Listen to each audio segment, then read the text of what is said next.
Hey everyone, welcome back to Hot Takes. Here we've got another juicy celebrity drama. Forget cops and robbers because this week's drama is music moguls and handcuffs. Diddy's recent arrest sent shockwaves, but 50 Cent dropped a bomb, claiming it exposed a bigger secret involving legendary Clive Davis. Buckle up because Hot Takes is about to spill the real tea. Let me read it, Fifth. Oh my God. Sorry I can no longer help you guys. Soon you will all be gay and happy. You are all now left under leadership of Puffy Daddy. Report to the nearest rainbow. Dinner Thieves in theaters January 19th. That's why I get tired. I was like, where the Dinner Thieves get tired? Yeah, that's promo. He said gay and happy. Yo, like he said something to me one time, a long time ago. At Chris Lighty's wedding, he told me he'd take me shopping. I looked at him like, what'd you just say? Let me move, man, before I do something. You're gonna make me mess up the wedding. Oh, that's a nice gesture. Let me get out of dude, take me. That's what a guy says to a girl. If you all don't know, Casey Ventura's lawsuit against Diddy just set the stage. And now, Jaguar Wright is waltzing in with some serious allegations. In a resurrected video, Wright isn't holding back. She's dropping bombshells left and right, claiming Diddy was more than just a player in Clive Davis's game. Oh, it's juicy. She's painting a picture of Diddy as Davis's puppet, roped into some shady dealings. And hold on to your seats because she's not stopping there. Wright's pointing fingers at Diddy's involvement in the notorious death of Christopher Wallace, aka the Notorious B.I.G. It's like a thriller movie unfolding right before our eyes. She's even hinting at a steamy affair between Diddy and Christopher Williams. Now, this is one of the famous scandals. Even Suge Knight claims by saying, "We were in the office, in the Westwood Interscope office. I walked into Jimmy's office. I didn't have to knock on the door. We were having a conversation, and he overheard somebody say something he probably shouldn't have heard." He then continued with more shocking details. He said, "I'm here because Clive Davis told me that he and Diddy's real tight. And, lovers. So I thought he was talking like they got love for each other. I'm like, all right." He said, "Nah, they are lovers." And I'm like, "Why do you keep saying that?" He concluded. Suge Knight continues to make waves in the podcasting world, dropping a surprising claim on the latest episode of Collect Call with Suge Knight, released on Tuesday, March 26, via Dave May's Breakbeat Media. In this episode, the former Death Row Records executive alleges that Jimmy Iovine disclosed the true nature of the relationship between Diddy and Clive Davis.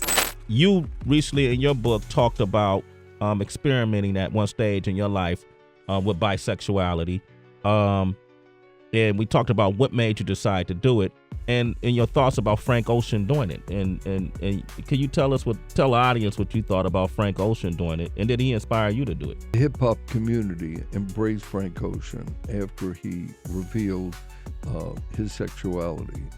They did it with understanding and support and warmth, and it really impressed me and continues to impress me. As far as myself is concerned, I was totally straight until through my second marriage. I've got 4 kids and grandkids. In a recent podcast that had the music world buzzing, Suge Knight dropped a juicy bombshell that shook the industry to its core. He recounts entering Levine's office unannounced and overhearing a conversation that sheds light on Diddy and Davis's relationship, alleging a romantic entanglement between music moguls Clive Davis and Diddy, as revealed by Jimmy Iovine. Knight initially brushed it off as a close friendship until Levine spilled the beans about their supposed romantic involvement. This revelation mirrors Knight's earlier claims about Russell Simmons and the late Andre Harrell's relationship. It's like he's unraveling a whole web of secrets and scandals, and we're all just along for the wild ride. Knight suggests that these industry figures don't identify as gay, but rather engage in relationships with women while having hidden interactions with each other.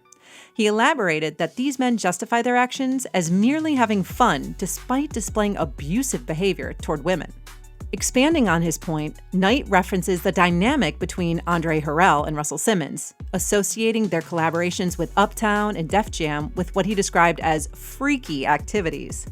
Knight drops hints like breadcrumbs, suggesting that Harrell might have been the gatekeeper who ushered Puffy into the glamorous world of the music biz. But hey, Knight's no fool. He knows when to tread carefully, throwing around the word allegedly like confetti at a party. Gotta cover all those bases to avoid those pesky legal repercussions, am I right? And speaking of throwing shade, nobody does it quite like 50 Cent. The man is on a mission, relentlessly taking shots at Diddy like it's his full-time job. I mean, who needs a punching bag when you've got 50 Cent on Twitter? Continuing his barrage of jabs at Diddy, 50 Cent has aimed once again, this time amid the fallout from allegations of SA and physical abuse leveled at Diddy by his ex-girlfriend, alongside claims from other women.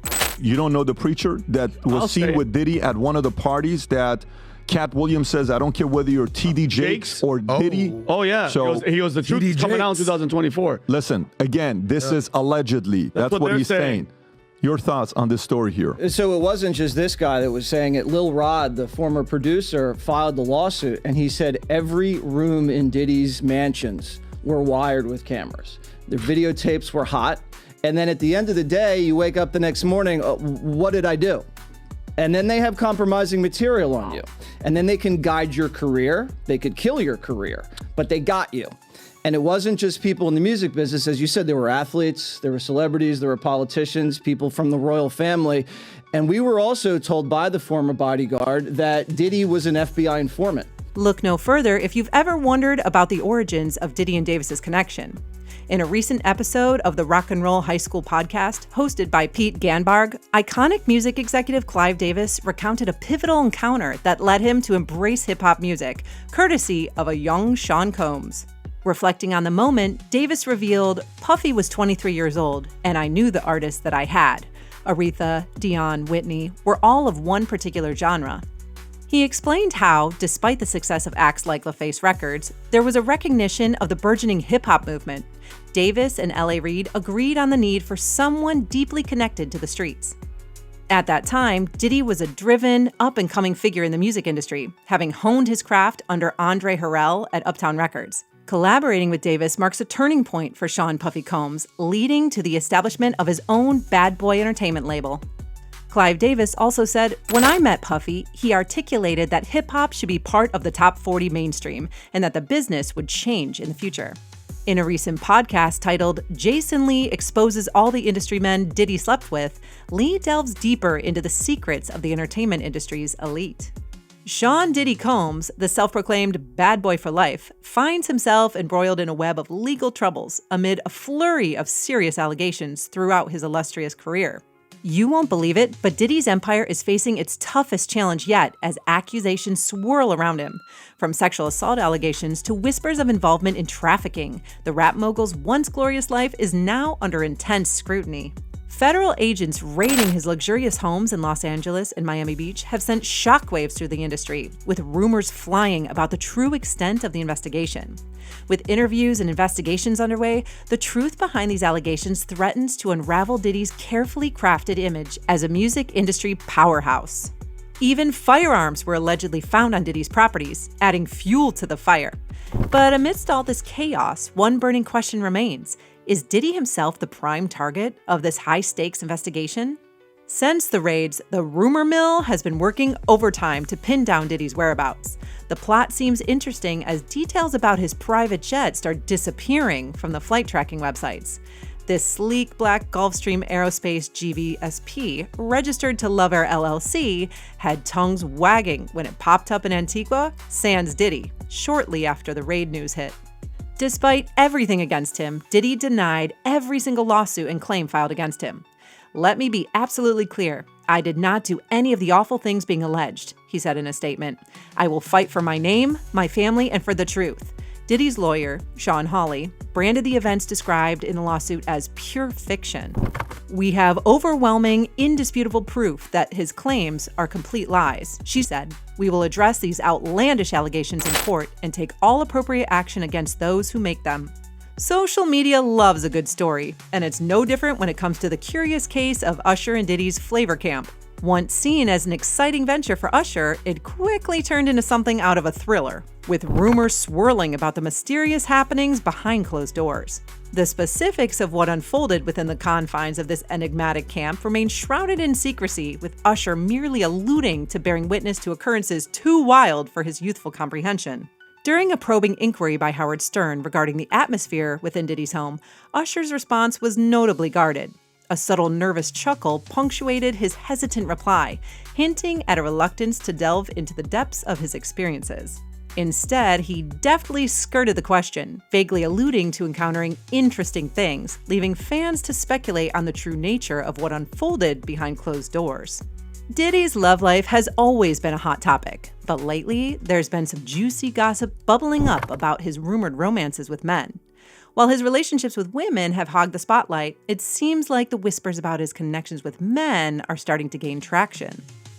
Reports circulating claim that he had a romantic involvement with industry heavyweight Clive Davis. And as always, 50 Cent is quick to stir the pot, hinting at Diddy's secrets. Insiders are buzzing with claims that Diddy has a history of pursuing men, using money and fame to bait and draw them into his world.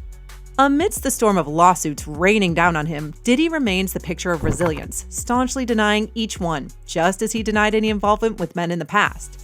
So, what do you think? Will the ongoing investigations eventually pull Diddy behind bars for what he has done over the years? Share your take on this below.